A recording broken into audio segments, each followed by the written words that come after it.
second time for some of you.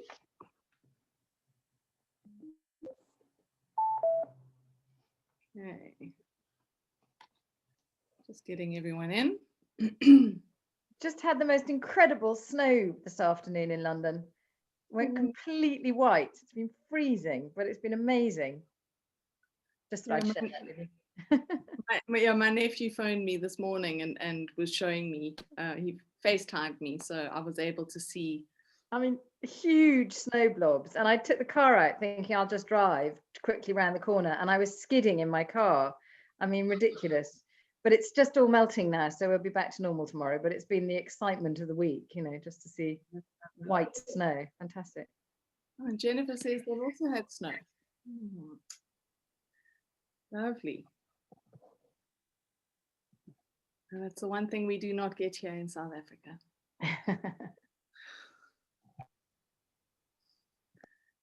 Okay, so let's see if we can get everyone in before we start.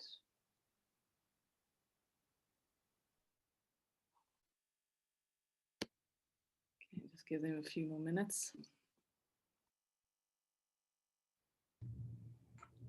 Kate, I love seeing you, or Fiona, the scarf, all bundled up in the scarf. I like seeing the scarf. It's freezing here too. It's been single digits, so. Yeah, well, we were minus, and in fact today I'm in a completely different location because I'm so tired. I know I'm going to go to sleep during this, Kate. So I've put myself in comfy pose in the conservatory, which isn't quite as warm as the rest of the house. So I'm wrapped up to stay warm in case I fall asleep. So there you go. You'll be too interesting, Kate. I won't go to sleep. It's the meditation part I'm worried about.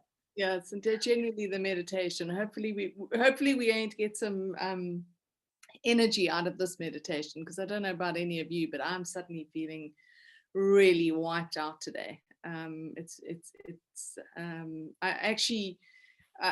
shared a post on Facebook. I'm going to see if I can find it for you that I thought was pretty relevant for where we are. It says signs that you're picking up collective energy. You feel tired and unmotivated for no reason. Everything in your life is going well, yet you can't shake a strange feeling of sadness. You find yourself worrying about things that usually don't bother you. There's an electric current surging through your body, causing you to feel shaky and unsettled, and you want to isolate yourself. Well, I can practically put my hand up for all of those ones. So it's a pretty intense time at the moment. I think I'll just get going while we're still letting everyone in. But it's, yeah, I mean, the energies are pretty intense at the moment, and we're definitely working through a lot of collective energy. And one of the things that I was shown before we started is that there's a lot of emotional energy that is surging through the collective.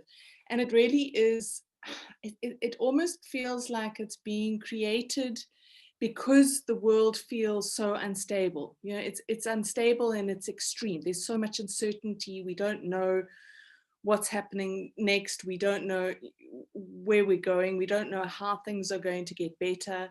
There is this feeling of, and people I'm speaking to are really, last year people were kind of looking for the silver lining of what lockdown was bringing, and searching for the positive aspects of it, and now it just feels like it's just going on and on and on, and it's getting to that point where it's feeling never ending. And also because there's no, there's no answers. We're hearing that there's going to be vaccines, and then we're hearing that travel is being limited, and then there's a new strain, and does the vaccine work for the new strain? And so there's a lot of uncertainty, and we're being challenged really to hold a space of light, positivity. I mean, there are times where I don't feel very positive about anything. And it's particularly difficult when we're feeling so exhausted and kind of bulldozed by the collective energies at the moment. But what I was also told today before I started is that how the future unfolds for us is dependent on every choice that we make in every moment and in every day. And those choices that we make are determined by the energies that we carry and or embody. So at the moment, there's a lot of collective emotional energy that is literally, it feels like it is being purged through us.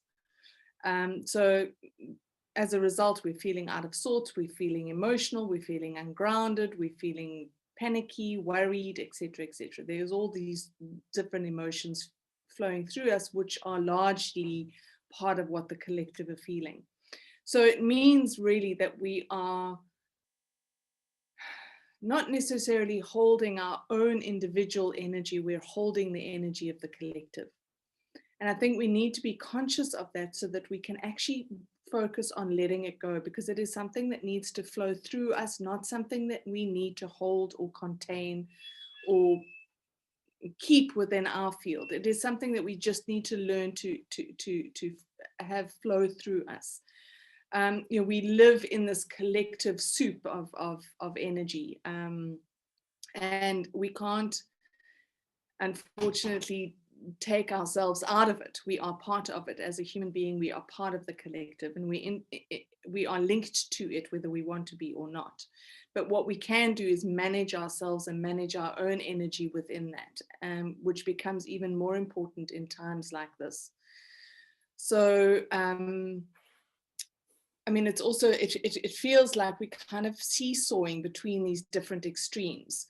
And as a result of that, it is difficult to kind of focus on what do I need right now? What do I need in this moment? And we can often feel like, you know, for me, I know that being outside in nature is one of the things that will restore me. I know that that's one of the things that I need to do to remain grounded, to feel connected. It's one of the things that feeds me on an energetic level, and yet I haven't been in nature since Thursday. It's now, you know, that's Friday, Saturday, Saturday. There's 3 days. And feeling the way that I'm feeling now, what I need to do is get outside into the forest or into the mountains and connect. And I just can't seem to be able to do that. So I've made it my mission to do that tomorrow morning, because if I don't, well, even this evening, I'm going to try and go and do something after this, because I know that you know, my energy just continues to slide downwards instead of lifting up, and I just start to feel more and more exhausted and more challenged. So it really is important that we do the things that we need to do, that we know will recharge us and revitalize us. And one of those other things as well is that at boundaries. I mean, at this time, boundaries are essential. So boundaries, the boundaries that I'm talking about really are the energetic boundaries that we need, that help to define our energetic space. And in that way, help us to hold that space of sovereignty, so that we're not feeling like we're bleeding into the collective or the collective is bleeding into us, that we're able to actually surround ourselves in a space that is just our energy, rather than continually feeling like we're being beaten by what's going on around us. So these are things that are really important to begin focusing on. And the boundary thing can be challenging, certainly if you have no experience in being able to set boundaries, or you've never been taught how to set boundaries. But one of the things that I like to think about for myself is from an energetic perspective, is I imagine myself standing in a circle, and I feel how far that circle needs to go out in order to help me feel stable or secure or kind of contained. And I kind of push it out and pull it in and see how that feels. And maintaining. So some days that boundary can be quite close to me because I'm feeling strong, I'm feeling energized, I'm feeling like I can hold everything. And then there are other days where it really needs to be pushed out quite fast so that everyone stays away. So it is important that you allow yourself to find that space for yourself every day. It's going to be different every day, and sometimes it's going to be different moment to moment, depending on where you are, who you're engaging with, and what space that you're in. Lynn's just said, could this be why I have frequently the urge to put my feet into streams so the energy flows through me? Yes, exactly. I mean, all I want to do is go and jump into the ocean, but we're not allowed on the beaches. Yeah, for some reason in lockdown, we are not allowed to go onto the beach. I have no idea why. It makes absolutely no sense. So water it's literally right down the road from me, and I can't go and jump into it, which is pretty frustrating. So yeah, but water, if you can get into water, yes, brilliant. It reminds us of that flow of the energy that needs to move through us. Let's just written here, important to notice how we fall into a pattern of suffering, i.e. making it hard for ourselves by not self-caring. Old paradigm of pushing through and being strong. It's a trauma response. Exactly. It is exactly that. And it is a trauma response. And if we imagine that, for a lot of people, this is a really traumatic time. There's a lot of shifting, there's a lot of changing, there's a lot of things that in our lives that are being challenged, which is adding to this feeling of trauma. And so that trauma response will be quite strong in us at the moment. And for anyone who has lived through trauma, it is that old pattern of falling back into the things that actually don't help us, instead of actually overcoming those things and doing the things that we need to do that are self-nurturing or self-caring. So yeah, thanks for that insight. Yeah, a lot of people are mentioning that they're feeling wiped out.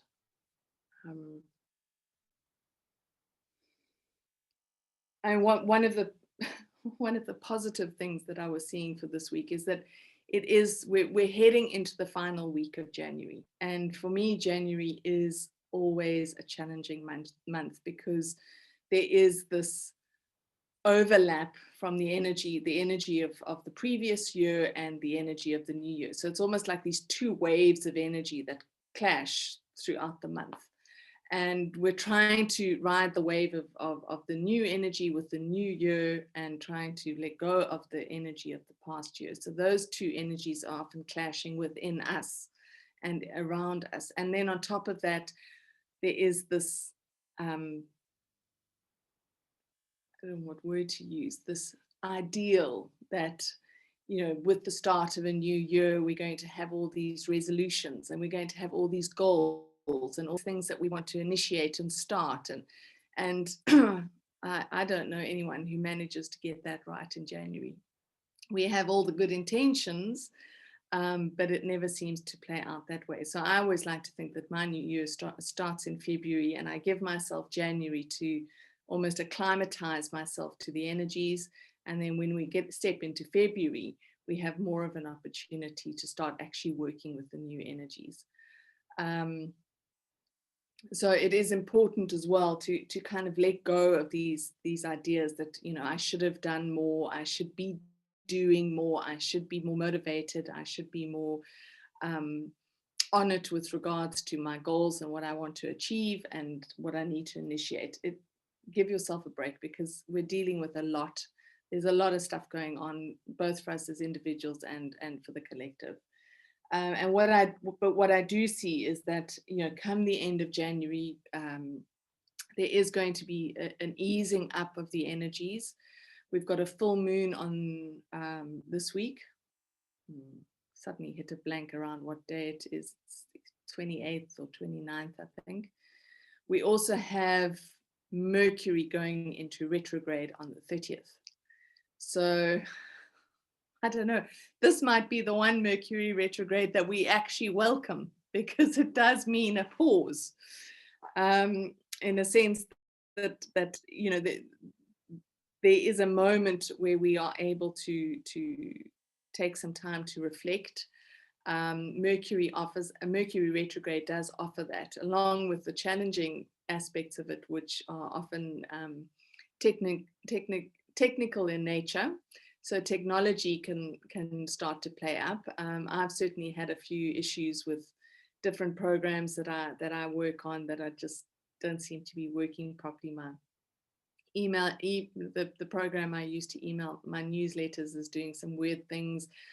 When I tried to upload my the recording of last night's Q&A, that my website was doing weird things. So there's definitely issues happening there. But rather, and in the beginning, when I first learned about Mercury retrograde, I used to curse and swear a lot, and used to see it as a really negative thing. But I'm starting to learn that it is actually a positive, that these issues with technology and communication are often an indication for us of the need to press pause, to think, to reflect, rather than rushing through and doing and not thinking. Because how many times do we feel like we need to respond to things and we just do it on the fly and off the cuff, without actually thinking about what it is that we're doing, what it is that we're saying, how are we communicating. So these are things that we can start to think of. So we're going to get this 2-week pause with Mercury being retrograde. In fact, it might be a little bit longer than 2 weeks, because the dates that I have, it's from the 30th of January until the 20th of February. So it's quite a big chunk of February that Mercury will be in retrograde. And I mean, I always think of the 3 R's. So it's review, reflect, and restore. That's what I use Mercury retrograde for now. So instead of rushing, trying to do all the things that I think I need to do, I take a pause. And we have Mercury retrograde 3 or 4 times a year. So we have these times 3 or 4 times a year to be able to press the pause button and take some time, and to do things slowly instead of feeling like there's this urgency and there's this rush, which at the moment feels a little bit strange, because it does feel like the world's been put on pause since last year. But as things start to shift again, they're going to. We also need to reflect on, what have we learned in the past year? What have we learned about ourselves in the past year? What have we come to understand about ourselves? What have we come to recognize that we need to shift or change in ourselves? What is it that we do want to change in our lives? How do we want to bring about that change? These are all the sorts of things that we can actually think about during this Mercury retrograde time. And as we move towards the full moon this week, I also feel like there is going to be this, the full moon is often an opportunity for things to start surfacing from the subconscious. So from that unconscious aspect of ourselves, there's stuff that will start to surface, which will give us almost fodder for us to think about and to reflect upon in the Mercury retrograde period.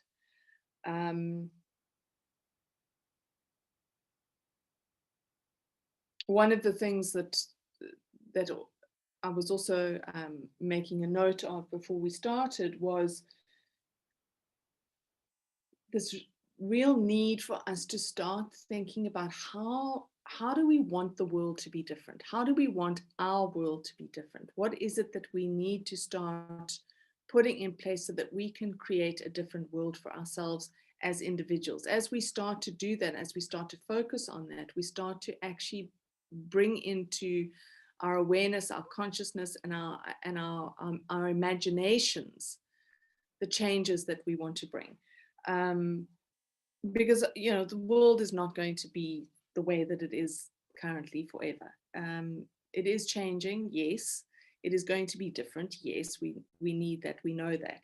How it's going to be different and how it's going to change and how that will manifest is dependent on us as individuals. So when we start focusing on our own specific lives and start looking at what are the changes that we want to bring in, and start looking at from a practical, physical point of view. What are the physical changes that you need to be bringing in? Do you need to move house? Do you need to change jobs? Do you need to sort out your relationships? Do those kind of physical things? What are those changes? Because we can talk about change as a concept. We can talk about how the world needs to change, the structures need to fall away so that new structures can come in.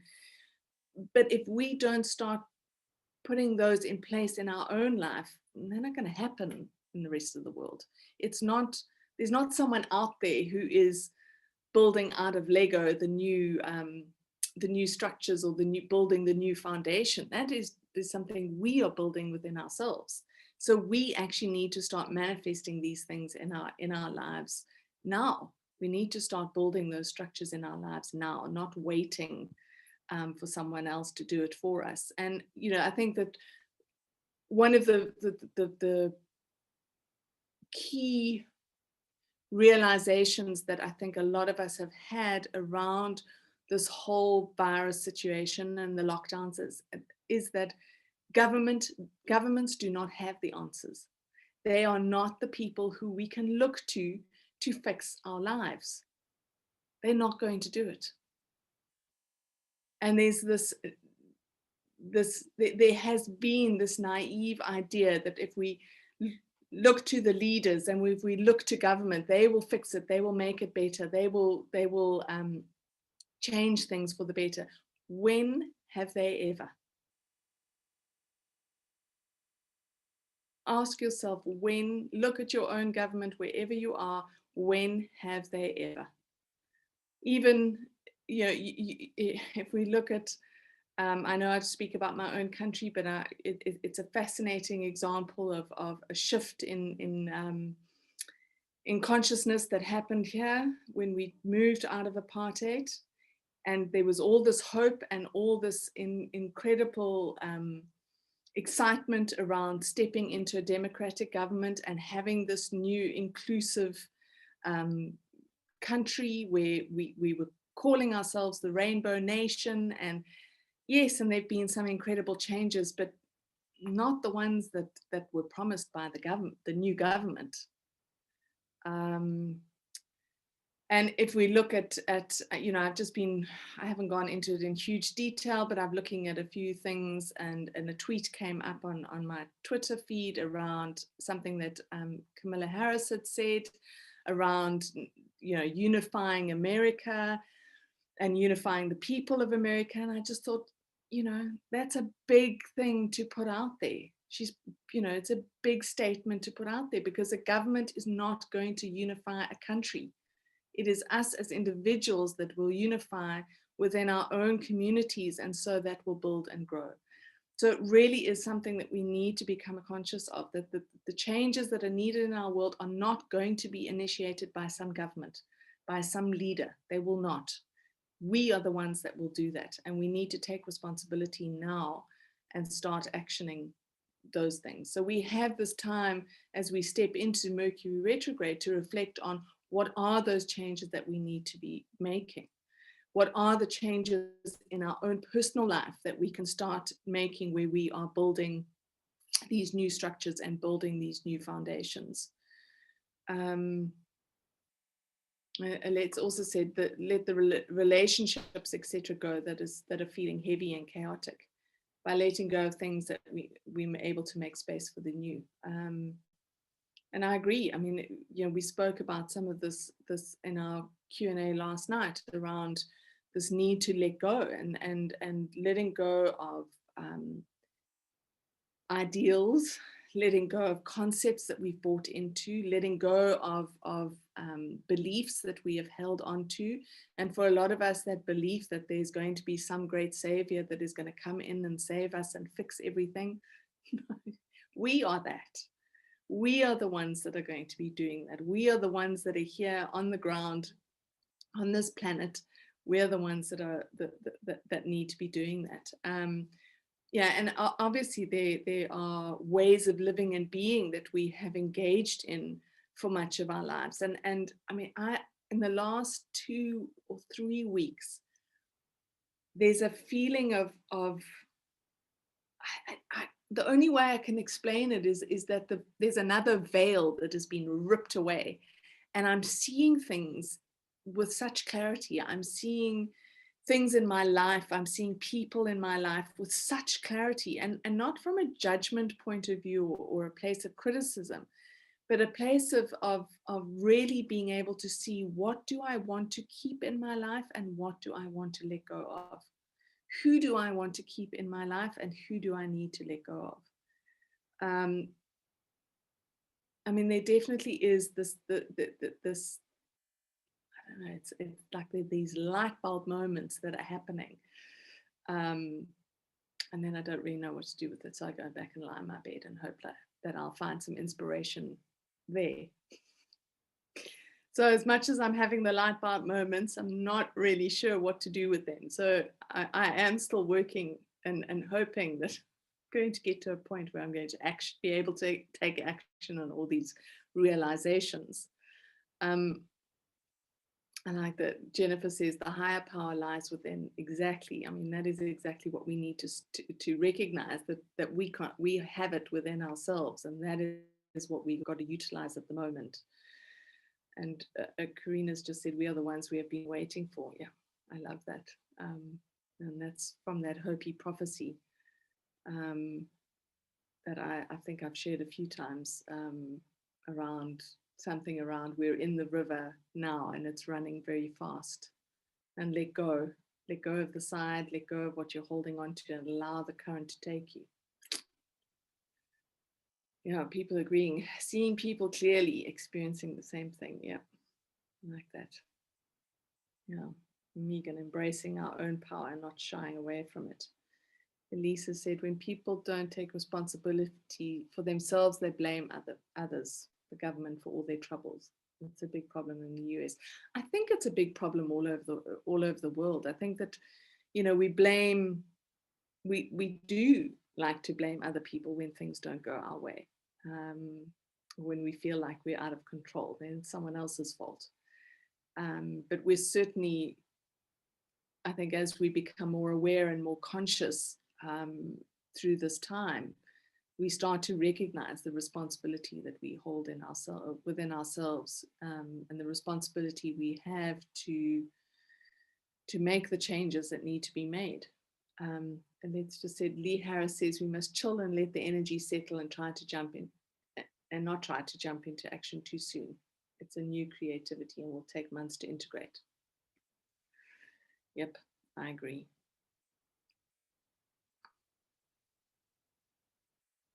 And I like that the concept of a new creativity, because actually it is that. I mean, there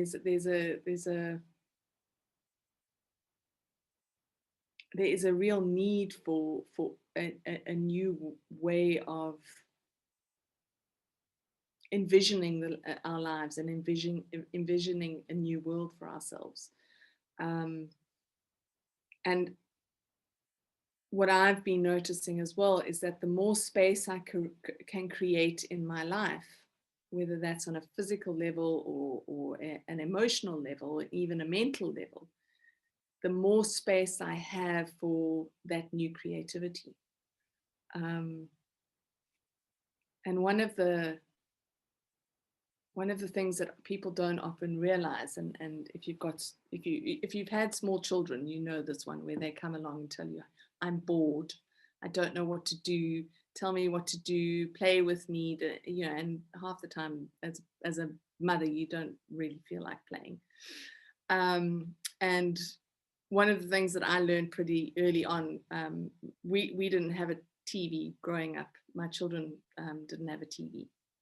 And so they went to a Rudolf Steiner school. So Rudolf Steiner schools don't encourage having technology in the home. And so we had a TV for a few years, and then it broke. And I just thought, well, that's it. That's a sign. It's out it must go. So we didn't have a TV for about 10 years, maybe 11 years. And so the kids used to come along and tell me they were bored and they needed something to do, and they wanted to play, or they wanted someone to play, or they wanted to go somewhere or do something. And I used to say to them, go and be bored. Go and lie on your bed and stare at the wall and think of something will come to you, and you will be inspired to go and do something. And invariably within 5 minutes of lying on their bed and staring at the wall, they would get up and they would start playing, or they would start drawing, or they'd start creating something or making something. So I've always known that these moments of boredom are incredibly powerful because it gives us an opportunity to allow our creativity to start building within us. So, you know, those of you that are feeling guilty about lying on your bed and not achieving anything, or binge watching Netflix, or don't worry about it, because there is something that is brewing within you. There is this creativity, this new energy that is brewing within you. And it is a bit like a percolator. It needs time to percolate. And when it is ready, the inspiring ideas, the inspiration will come up into your awareness and into your consciousness, giving you the opportunity to do something with it. Oh, I like that. Jennifer says she also had no TV for her kids and always told them their boredom was their imagination trying to get out. Exactly. So, yeah, this is definitely an opportunity for us to be more creative, or certainly allow the energy of creativity to start bubbling within us again.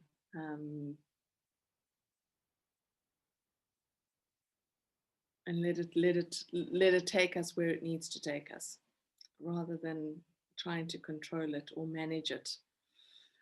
I'm certainly learning that I can't control, manage anything, because every time I try and create something or set something up, I'm supposed to be going to Greece in May to do some retreats, and now I got an article sent to me today about vaccines, and Greece are saying no one's going to be allowed in without a vaccine, and in South Africa it's really difficult to even get a vaccine, and then, you know, who knows whether I'll even be allowed to travel. So there are all these things that are really frustrating, because you know, we'd like to be able to plan and know, okay, this is what we're doing, this is how we're going to be doing it, but unfortunately it's not seemed to be working that way. And I like that. Karina's just said, the longer we can allow and stay with the contraction, the bigger the possibility for the expansion. Yeah, I agree. I suppose it is a bit like birth. It takes time. And there is that moment just before where you just want to give up and think, I can't do this. So we need to remind ourselves that that is where we are.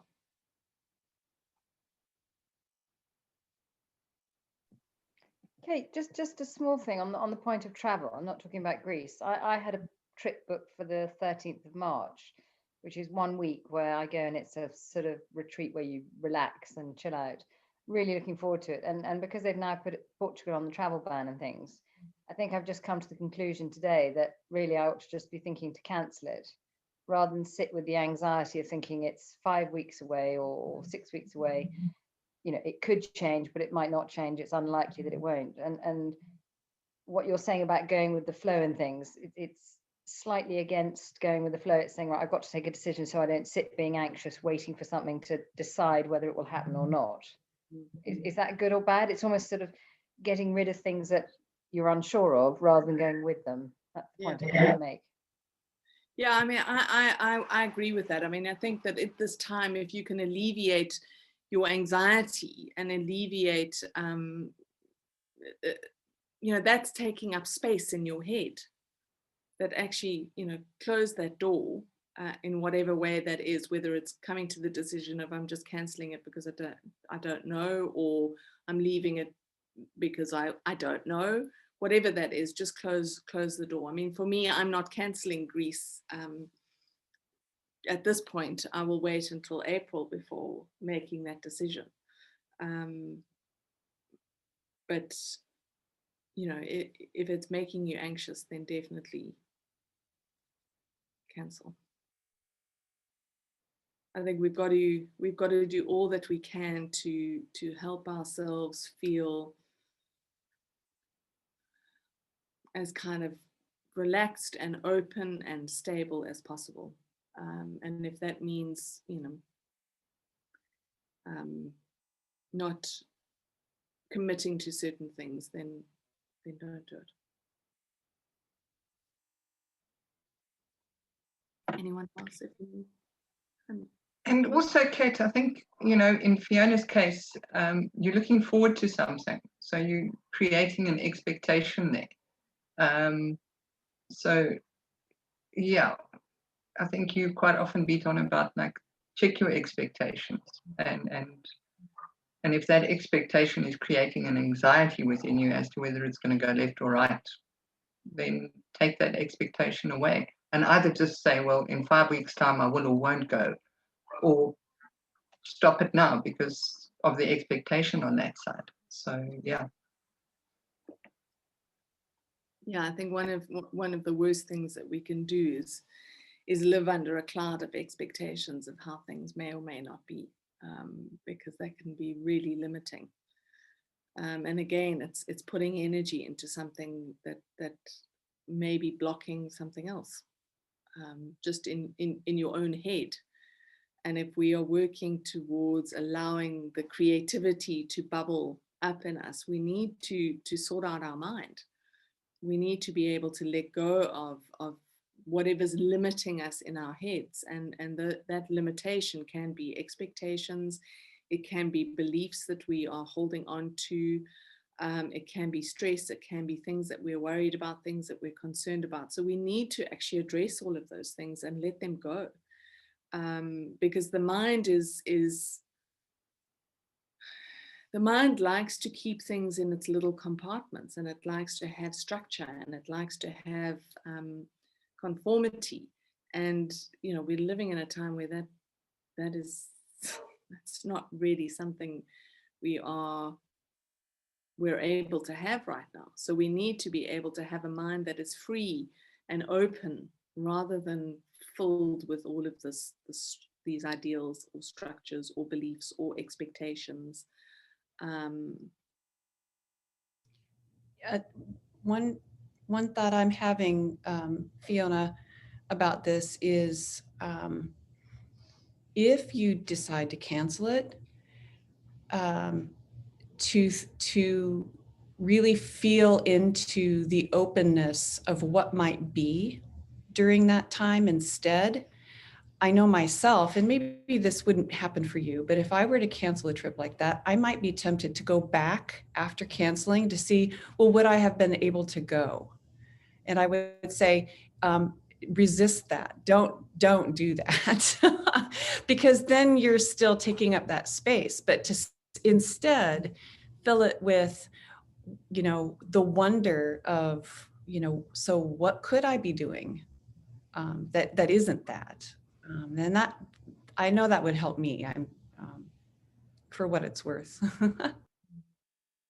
I agree. I mean, I think also, the being open to the possibilities of what can be. I mean, Lynn has also said something really good here. She said, maybe the benefits of letting the stress and worry go will be even better than having a week away to de-stress.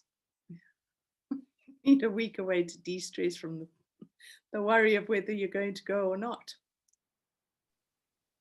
Also, Kate, it also feels like a moment in which all of us individually are coming up against all sorts of situations that trigger us. And so rather than focusing on that thing that is triggering us, we have a unique opportunity in this situation to observe ourselves and how we are triggered and how we respond to those triggers. And so take away our focus from the thing that has triggered us and rather change the way we respond to that trigger. Because it feels like a unique opportunity. I mean, this thing is going on and on and on with no end in sight. And so we can wail and scream and resist, or we can say, what is this doing to me? What going back to what you said before, how do I change myself so that when I come out of this, these things that now cause me anxiety, how will they not cause me anxiety? How will I be able to manage my anxiety differently? So it doesn't become about the trip to Greece or the trip to Portugal. It becomes about, how do I learn to live with that? Not even necessarily to remove the anxiety, but how do I learn to live with the anxiety and transform it? You see what I mean? I mean, that seems like the challenge. Thank you. Yes, I agree with that completely. And it is this unique opportunity that we do have to face ourselves but from a place of what you said, observation, rather than a place of judgment. Because I think we're very quick to judge ourselves and to criticize ourselves. But if we can learn to just observe the reactions that we're having to these different things, then we can actually transform them, we can change them, we can shift. But if we just remain in reaction, then we're just perpetuating the past. Good, Kate. Someone was explaining to me, and I love the idea of observing, was that if we can think about being multidimensional, that we have these two existences that all of us that are more awake are having. So you can't really, we have to kind of look at what we're feeling down in this level, in the 3D level, as, you know, all these things, disappointment, struggle, trauma, they're real for us. But if we look at it, continue to go back up here and look at it and say, oh, that's what's happening. And I honor that and I allow myself to feel that. But I also see this part where I'm transforming and changing.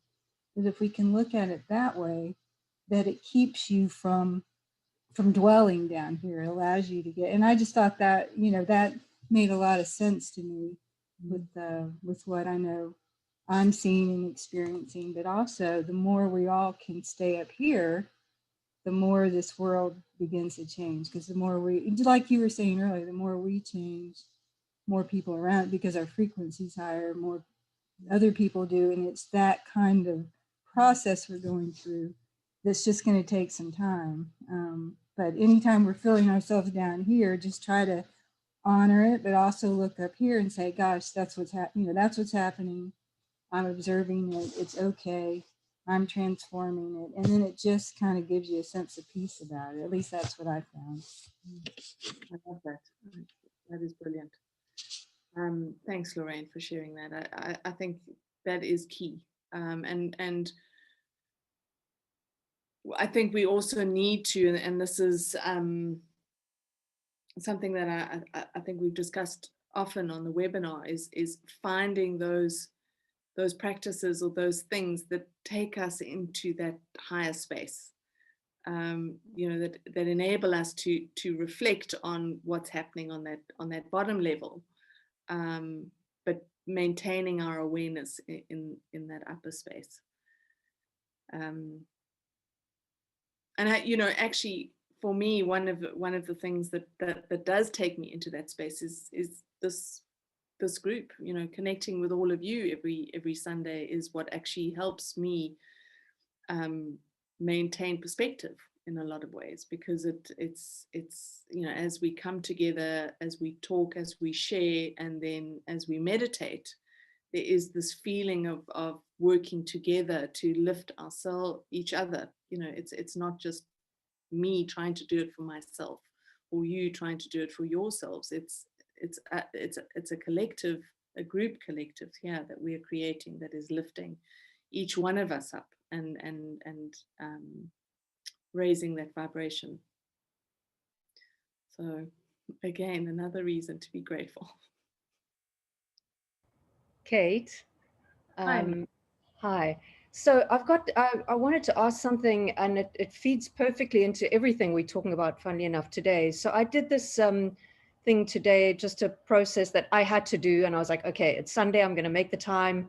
It's you know about it. It's a decision I have to make. I'm not going to talk about the decision because that's irrelevant. It's the process that'll be interesting, I think, for everyone. That it's a kind of like I've come to a fork in the road, and I've got to make a decision about whether to go one way or another.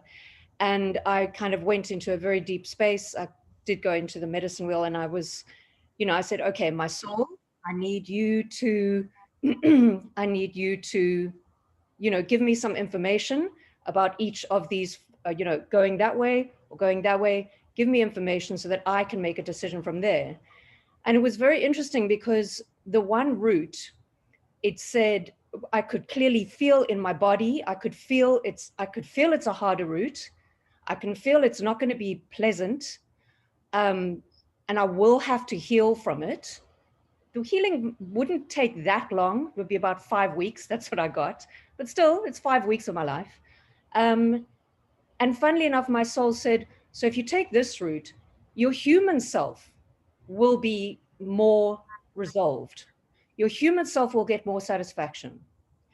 But your soul self, the other route, when I went into the other route, I mean, it was obvious that it was just the most beautiful feeling in my body, so much expansion, so much, everything beautiful. And in that route, my human self is not going to get that satisfaction. So it's very interesting, all that resolution, that closure.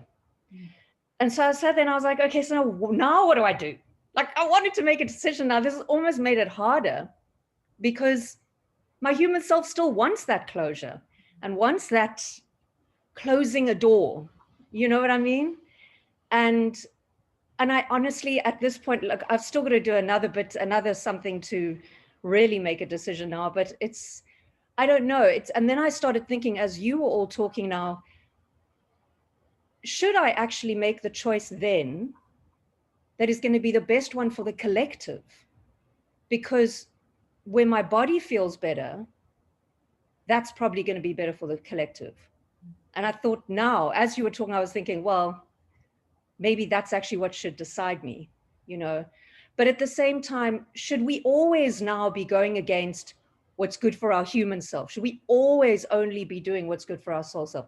Anyway, so it's just an interesting kind of dilemma. I mean, I think it is a dilemma because I think that we are facing more and more at the moment, because perhaps it's because there is this growing awareness of the separation that exists within us, the separation between that human self and that soul self. And that's actually what is needing to be healed within us. And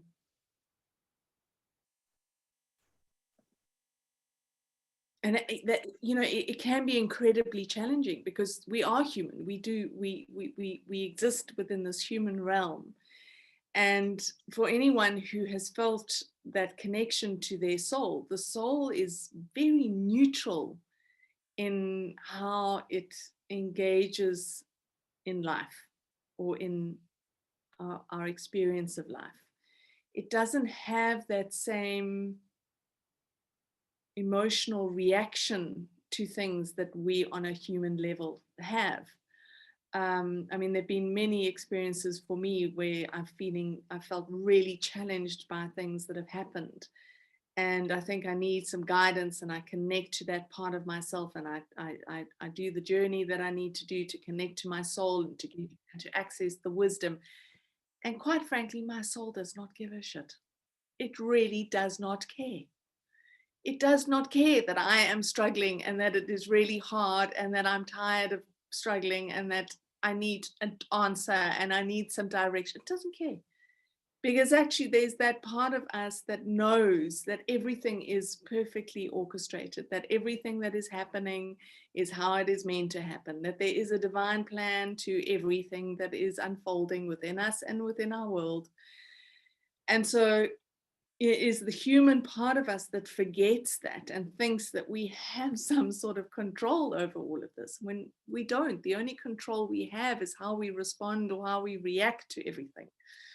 And, you know, in this time that we're in now, I mean, we're being shown that we have no control over these external situations that we find ourselves in. All we have control over is how we are reacting or responding to it. And I think if we can look at one of the key factors of why we are in the situation that we're in, why the world is in the situation that it is in, is that because there is this idea of separation.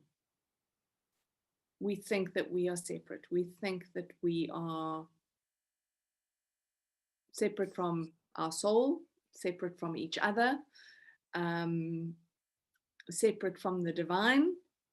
And if we can start to do the things that we need to do that bring us closer to that divine part of ourselves, that soul self, then we're on the right track. You know, because the human part of us wants the instant gratification and wants things to happen now, and there's ego involved because the ego is a part of being human. But in the long run, I think that the soul knows best. The soul has that greater perspective. That soul has our soul has the capacity to be that observer, without getting emotionally entangled in anything. It just doesn't do that. And you know how I'm seeing it. Oh, Go ahead. Sorry, Say, Lorraine. adding on to that, you know, the soul self is up here and the human self is here. And so, and I think that our journey into 5D, into the new earth, it's about becoming more and more what our soul expects. But we still have all this stuff that we're transitioning. So we can't just deny it.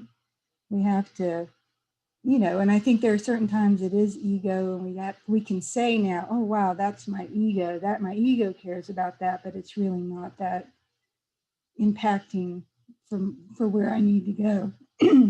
So it's just balancing those two out. Know that we're getting here, but we can't do it all at once. It's a transition, and we have to make both. We have to live in both places until we can get there. And it's definitely a journey of you know, we're on this journey of moving towards bringing balance between the two, or unifying the two parts of ourselves. I mean, that is the journey that we're on right now. Sorry, Megan, what were you going to say? I was just going to say, you know, you need to consider yourself.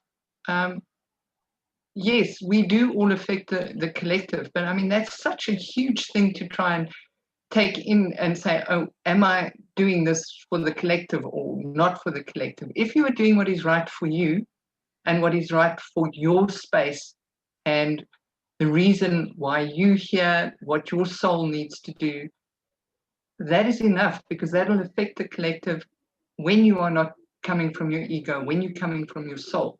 So I'd just be too terrified to think that I'm making a decision with the collective, Anita. That would just blow me all away. I need to make the decision about me and what is good for me, and just accept that will be good enough for the collective. So yeah.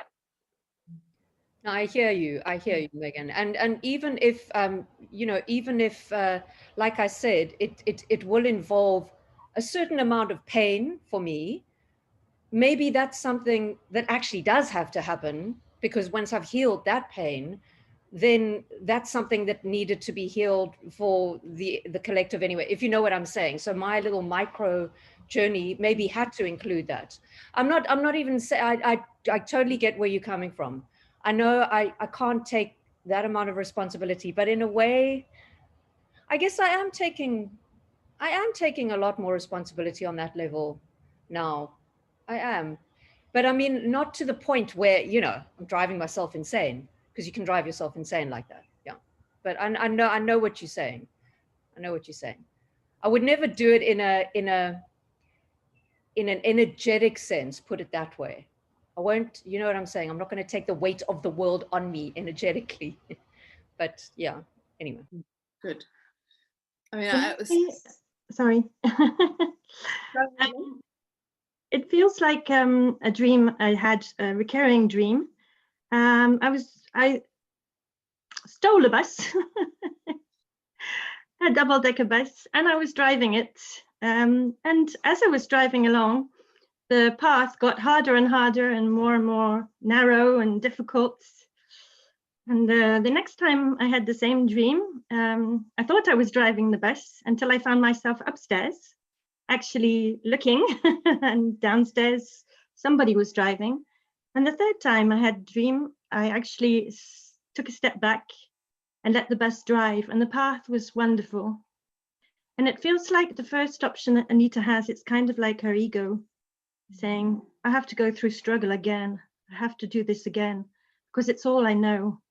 But if you actually let the bus drive itself, why should we have pain anymore? I don't think we should be living through any pain anymore. That's just my feeling. Thanks, Lynn. I agree with you. I think that there's a belief that says that life needs to be hard and life needs to be filled with suffering. And I don't believe that that's true. Not anymore. And Sylvia has also written something that I like. She said, our society, hold on, there's two things. What I feel is that everything you do for yourself to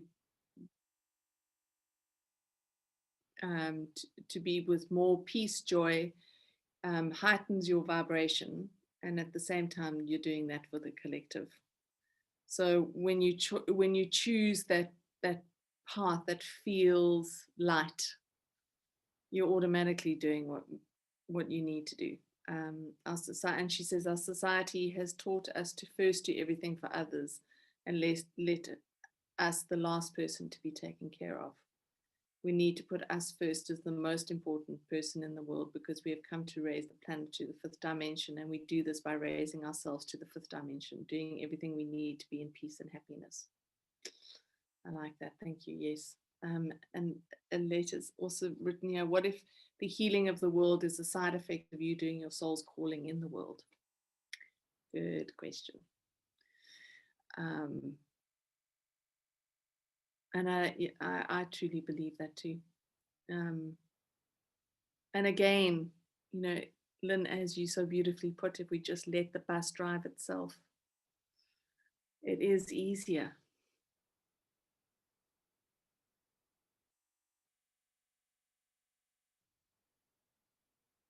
And I mean, just if I can say, like, for the record, I definitely don't want to be learning through pain anymore at all. It's just that this thing is such a huge thing. It's a big one. So if I don't do the thing that actually only might result in pain, it's not, well, it felt pretty sure, but it's not a complete definite, but it's just, it kind of affects the rest of my life. That's all. So it's a big one. It's just a big one. It's not a little one. But no, I definitely don't want to go through pain. Just a small thing, Anita. You're doing what sometimes, well, I know I do it all the time. I spend a long time trying to make decisions, and I beat myself up in whichever way I'm going to go. It's going to be a disaster. And actually, through a lot of these sessions, what I've helped to do is lose that fear of the unknown of which one you're going to go into. And you're sounding to me very fearful suddenly of whichever decision you make, you've got to live with the consequences. And so it's not so much what's the right thing, it's the fear of making the wrong choice. You're right. There is a fear of that, definitely. And with fear, you'll never make any choice that's going to be a good one. Not that I'm the knowledgeable one, but it's just a sense that I'm getting that you're talking through fear, not through actually what is the right thing to do. Thank you. Thank you. Sometimes. Go ahead. The soul path actually accomplishes both. Helps you learn the lesson an easier way, but leads you maybe to somewhere in your life that you can't see right now because you're focused on this fork in the road. And you follow the soul path and you get to a better place with less pain.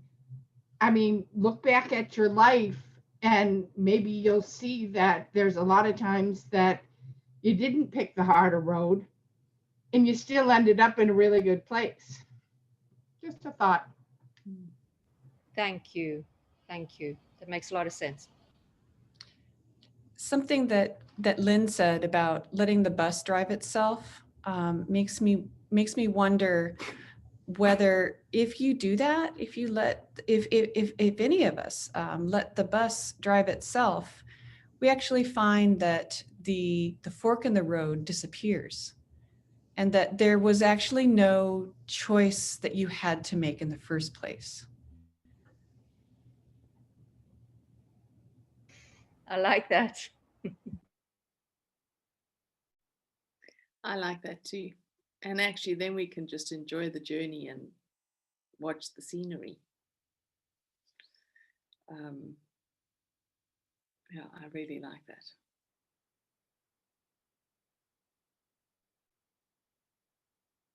And often, I think that we do feel like we have such control over things, and we don't. I mean, I for myself, I know that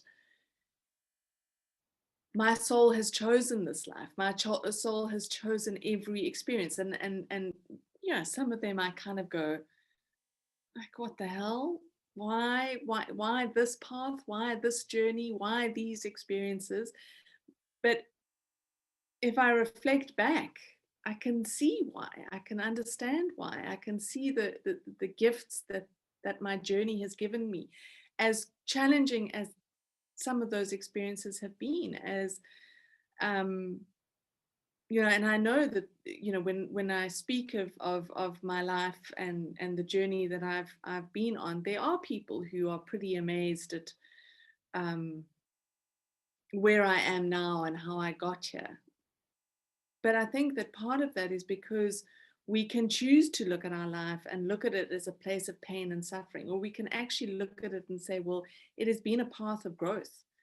And what the biggest thing that I've gotten out of this journey, and I think the biggest thing everyone gets out of their journey, is a knowledge of themselves, of what we are, who we are, what we are capable of, how incredibly powerful and strong and courageous we all are to have embarked on this journey in this lifetime at this time. Every single one of us really is incredible. And if we can start to turn or shift our perspective of life away from this idea that life is filled with pain and suffering, or has been filled with pain or suffering, we get to see these incredible gifts that we have been given.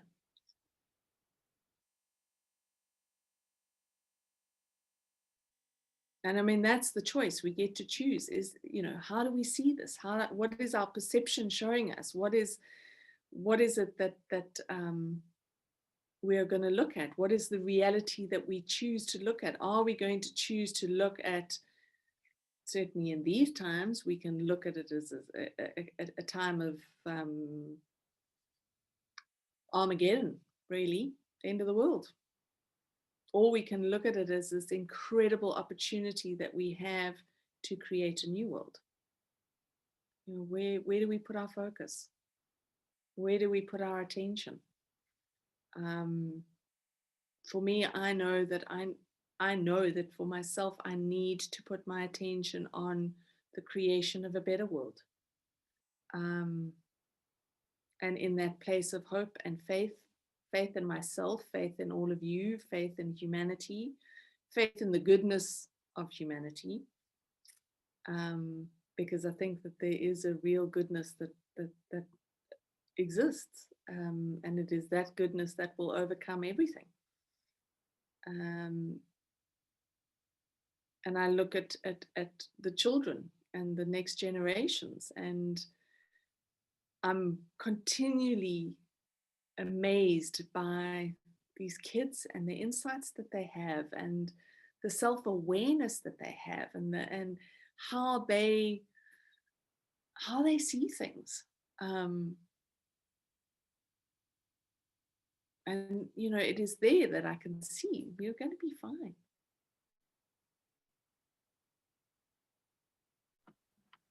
Kate, I'm always banging on about choices. And earlier when we started this, we were talking about Fiona, and is she going to choose to cancel it now? So she makes a choice. The thing is, don't beat yourself up about the choice you make. Accept that whatever choice you make is the right one. And then even if you do end up, as you said, your journey has had a lot of pain and suffering in it. And there again, you make a choice. Are you going to look at it as a growth, as something you've learned, something that you've progressed from? Or are you going to woe is me and say what a harsh world it is? So I think we make a choice whether there's a fork in the road or whether we give control to the bus driver. It's a choice that we as humans need to make. And then just how we look at the choices and the results of the choices that we make is also another choice that we take responsibility for. Having said that, Megan, though, if you make a choice, I mean, you've always said, Kate, that your soul's path is sort of shown to you. You know, we go through this big dilemma of making the choice. If you technically make the wrong choice, if your soul's path has got it that it's going to happen a certain way anyway, all you do is just go through a slightly more awkward path to get to where you're going to end up anyway. Exactly. So the big dilemma that you've got at the moment, Anita, and I know it because I do it all the time myself, especially with big things, it's critical, but it's going to happen anyway. And the fear of the result of what you're going to make the choice of, you know, it still happens. So actually, the anxiety of making that choice is half the issue, not the consequence of it. I mean, you know, I'm not terribly wise and not very good at it myself, but I am learning that, you know, I made big decisions earlier on this year, well, early last year, you know, changed my life completely. And I spent 6 months planning the decision. And I had the fear of everything was going to go wrong, everything else. And then, of course, you know, COVID hit or whatever. And the result of the decision was completely different, absolutely different from what I'd imagined. And I thought, my God, I wasted 6 months on this.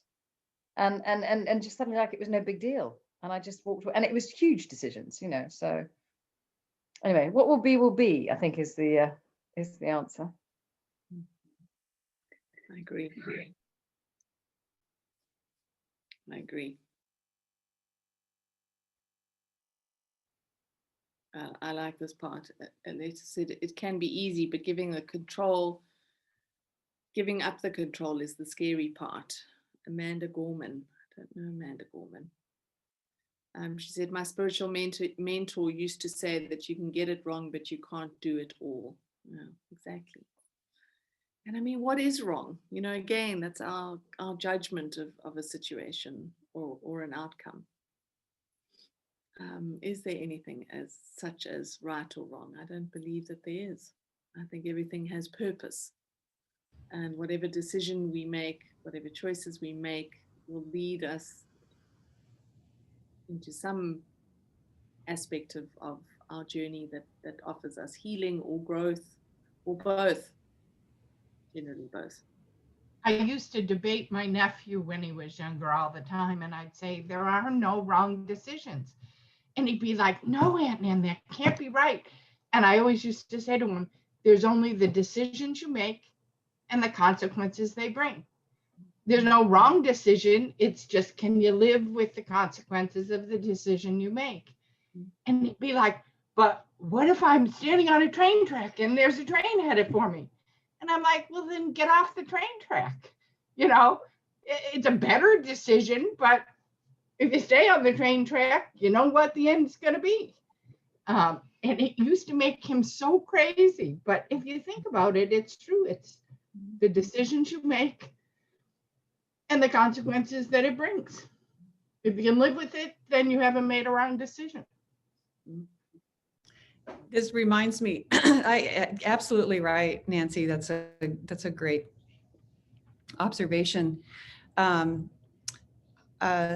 have a lot of friends who are in the sciences, who do research, who remind me all the time that science and faith are inextricably linked. In that if a scientist is on a certain path and doing research and makes a decision to take their research in a certain direction, there are some scientists who absolutely freeze up in that decision-making moment and stress about it and worry about it. But the really successful scientists, my friends tell me, are those that go forward, they make the decision, and then they use the data from the direction that they chose. And as long as you observe, you know, it's like what Lorraine was saying about being that, and Kate, about being the observer. You simply observe the consequences of the choice that you make and you learn from it. And it also reminds me of a thing that my spiritual mentor encouraged me to do when I was pondering choice. We were sitting on the ground in a forest, and she said, we laid down on the ground, and she said, look up in the tree. What do you see? And I said, well, I see branches, you know, and she said, yes, now focus, really, what do you see? And I said, well, I see how the branches come together, you know, where one branch comes up and two branches fork out. And she said, yes. And what does that say to you? And it just absolutely opened up my world, because what it meant, what she encouraged me to see, is that what looks like a fork in the road is the eternal yes. And that's like what Kate was saying. Our soul doesn't care. Whatever you choose, it's a yes. It's always yes. Love that. Thing that she helped me see. I'm forever grateful. Now, if I can just remember it, right?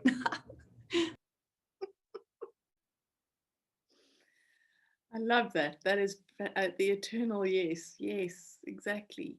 It is that. Yeah, that is a game changer. Brilliant. Thank you. Yeah. And so simple. So simple.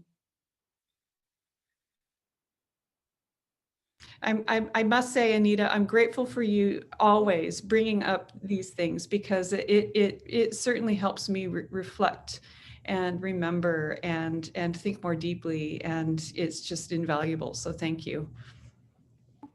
Oh, thank you so much for saying. I know I actually wanted to say how grateful I am to all of you for, I mean, it's just been so incredibly helpful. All of your input. I'm so grateful, truly. Thank you, everyone. It does give us an opportunity, I suppose, to reflect on all of these things that these questions that come up for us as individuals are often questions that we all have on some level. Yeah, so thank you, Anita, for bringing it up, and thank you, everyone, for your input. I mean, there've been some really profound things that have been shared today, and I think that it's definitely given us something to ponder and to reflect on as we head towards Mercury retrograde at the end of the week. By the way, Kate, I think you said Mercury retrograde comes on the 30th. For the full moon is the 30th. Leo, it's the same day. Yeah. Yeah, I thought it was around the 29th, but okay, 30th. And it's a Leo, it'll be a Leo full moon in Aquarius. So what I do know about Leo and Aquarius when they are like this, Aquarius is the opposite sign to Leo, and obviously Leo is the opposite sign to Aquarius. And when the two of them come together in whatever format, it is a powerful time of transformation. Leo and Aquarius together create a circle of transformation. So it'll be interesting to see how we shift into the new month, and what will transform within us. I mean, I'm finding it interesting that in the last few weeks, you know, it does feel like things are becoming clearer. And I think that part of that is that leading up, if we look at 2 weeks before the full moon, we have the new moon. So obviously something opened up in the new moon that will culminate with the full moon that's happening at the end of the week. I like this. Let's just, it reminds me of the quote, consciousness does not mind suffering. Consciousness is interested in experiencing. I like that. Yeah, it's a bit like our soul, not really interested in the emotional dramas that we like to engage in, even if those emotional dramas are happening inside of ourselves. Don't really care. It's just the experience of what we are engaging with.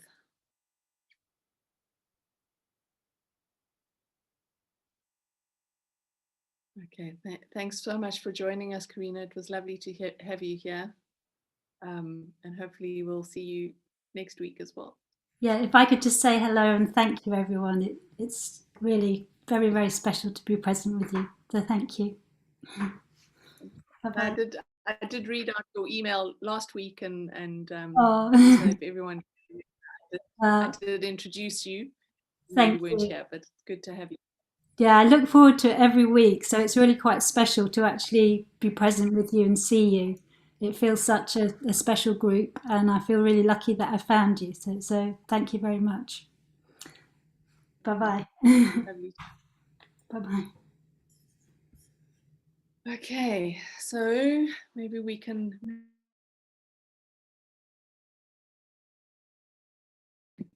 Hang on a second, I think I got muted by mistake. I think we can move into a space of meditation if everyone's ready. I must say, I'm already feeling better after all of this discussion and connecting with all of you. I'm not feeling as much like as bad as I was feeling earlier today. So thank you. And hopefully we can find a space of peace and acceptance and energy in our meditation. And Kate, thank you for yesterday. I went into it feeling really, really under and came out just feeling so much better. So thank you to everybody who was there yesterday. It felt so much like we were sitting in my living room having a chat.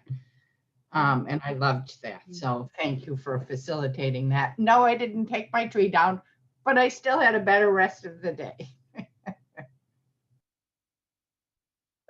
Good. Well, Nancy, you've got a week until next Sunday for us to ask you if you've taken your Christmas tree down. I fear if I don't take it down, it's going to take itself down soon. So maybe by next Sunday. Oh dear. Lorraine's tree is also up, so don't feel too bad. I got sick of looking at mine, it's gone. Okay, so, Sylvia's off too. Thanks, Sylvia. We'll hopefully see you next week too.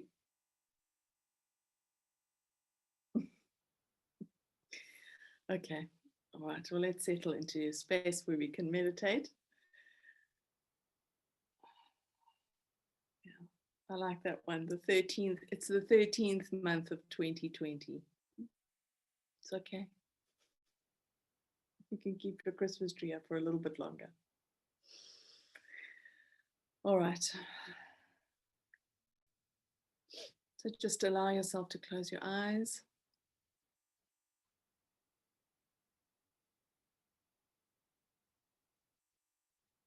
And just draw your awareness now into your breath. Draw your awareness to your breath.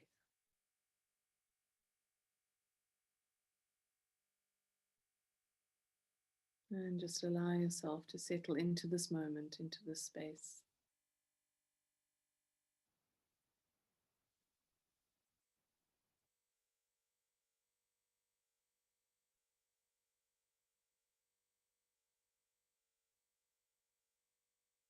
And allow your body to relax.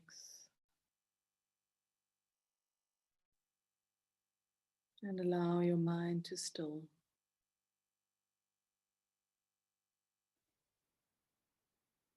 And just focus on bringing yourself into a space of calmness.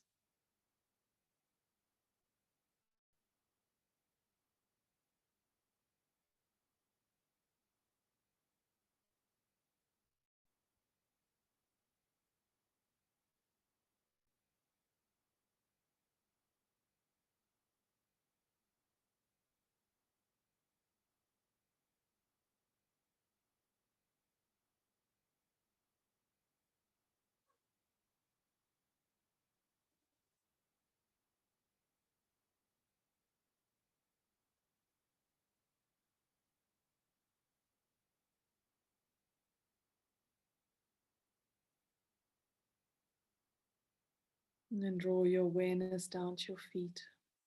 And just becoming aware of your feet and aware of how through your feet the energy of the earth moves into your body.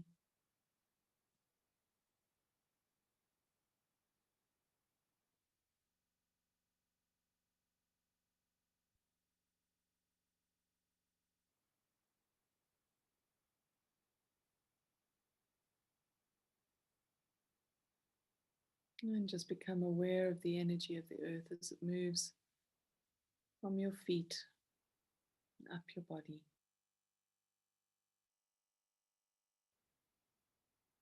Just really being conscious of this flow of energy that just automatically happens.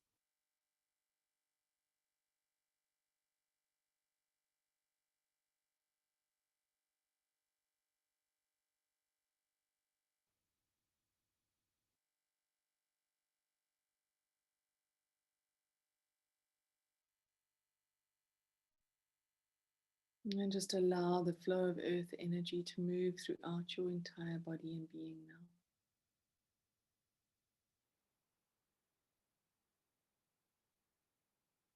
This is a life force energy, a life sustaining energy. So allow it to especially move into the areas in your body that are feeling tired or stressed, that are feeling tense, that are feeling heavy.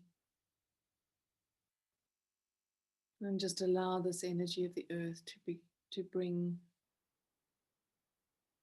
a feeling of flow and a feeling of lightness back into your body and being.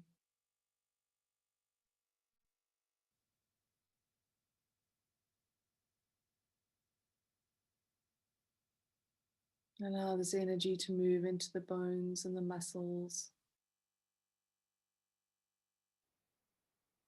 Feel it moving into the blood.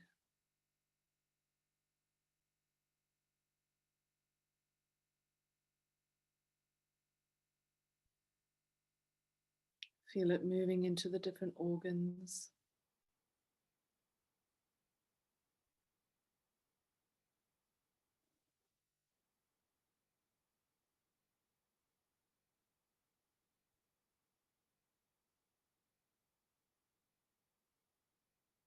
Feel it moving into the different systems in the body, the digestive system, the endocrine system, and into your central nervous system. Don't worry if you don't know where these systems are, just allow this energy to move where it needs to move, to restore and to rejuvenate.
And take a moment now to give thanks to the earth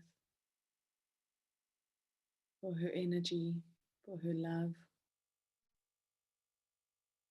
and for her support.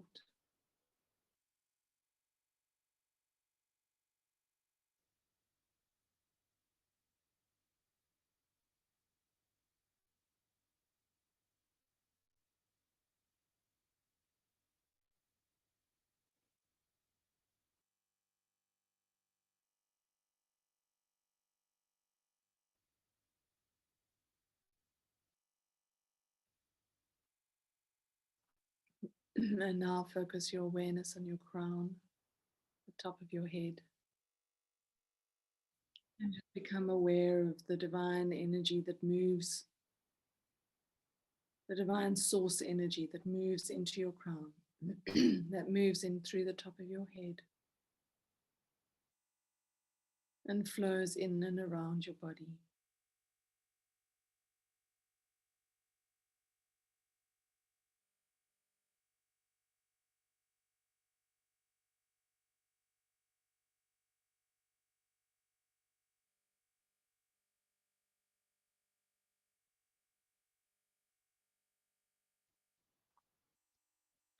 And become aware of the flow of this energy as it moves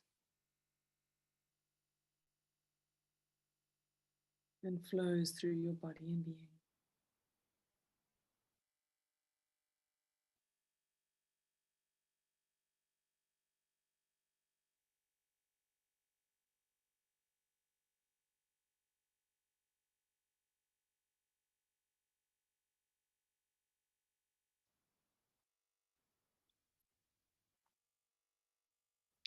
It may feel like you have a flow of two rivers that run through you. A river of energy from the earth and a river of energy from the divine. And just feel the flow of these two streams of energy.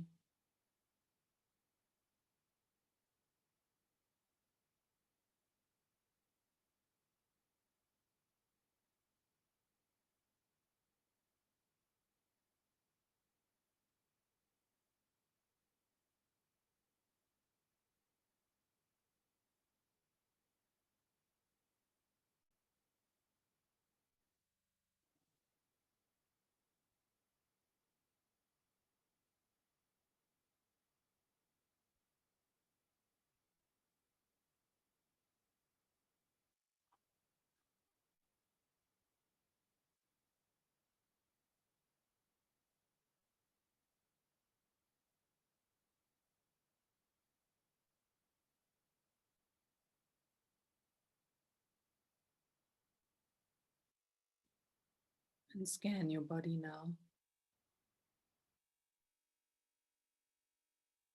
And become aware of any areas in your body where you are holding on to energy, where energy may be stuck, where there are emotions or feelings from the collective that you are struggling to let go of. Allow these two streams of energy to move into those areas, to clear them.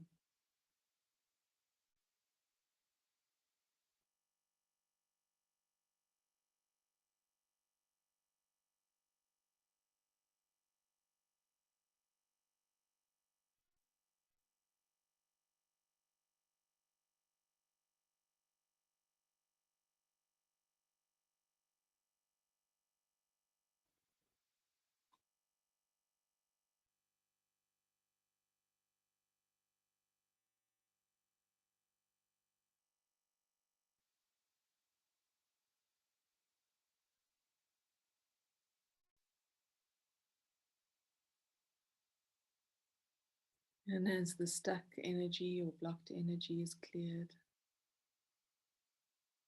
feel your energy expanding and growing, becoming stronger, lighter. Feel the fogginess in your mind lifting, clearing.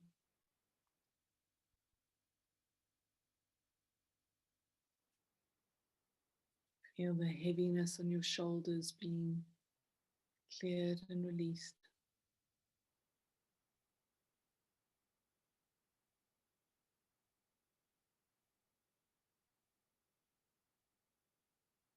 Feel the pain and discomfort in the body dissipating.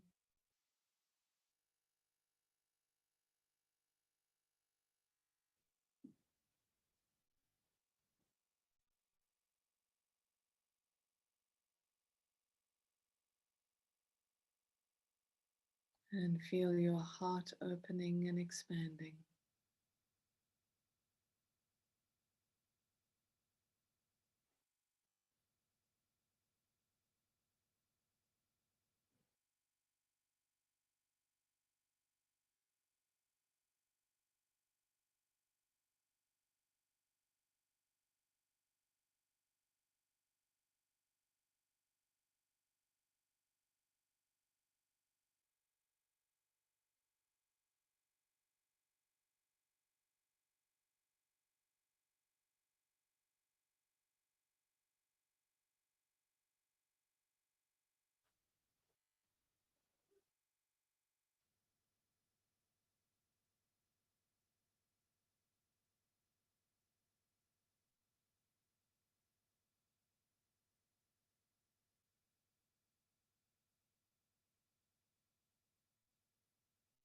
And keeping your heart open, allow your energies to settle.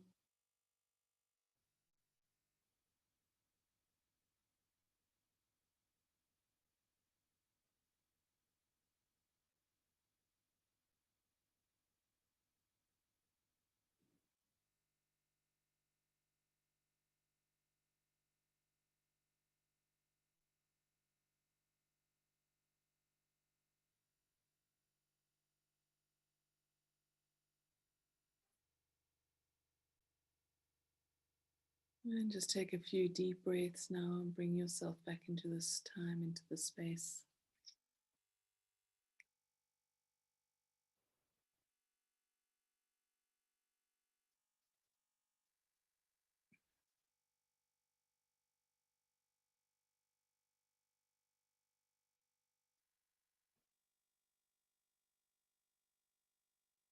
Move your fingers and your toes. And open your eyes when you're ready.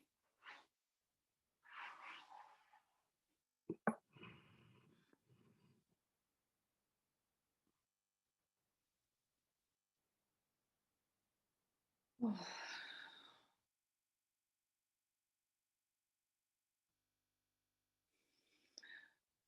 Hopefully you're feeling a little bit more alive and energized after that.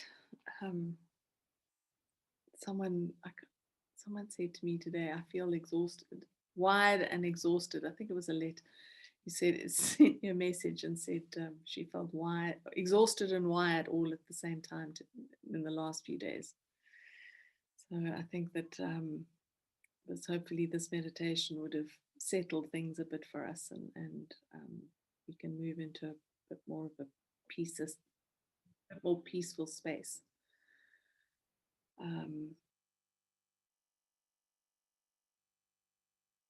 I have a feeling that the energies are going to continue to intensify leading up to the full moon. So we need to do what we can to keep ourselves stable and in a space of calm and peace. More than ever, I think it is important.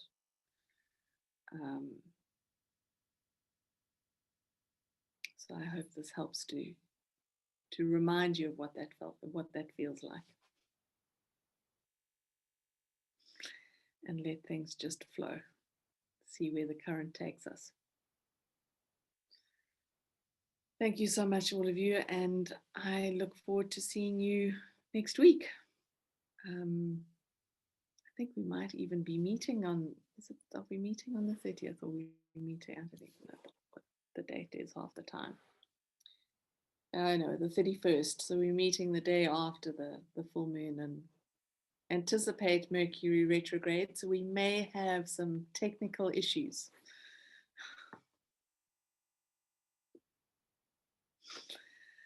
But have a good week, everyone. And I send you lots of love and look forward to seeing you next week. Thank you, Kate. Thanks, Kate. Thank you. Thank you, Kate. Thank you, everyone. Bye, everyone. Have a good week.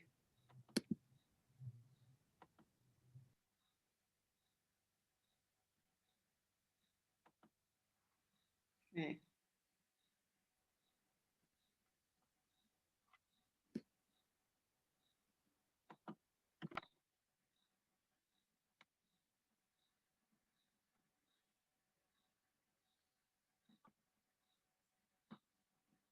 What happened to you, Fiona?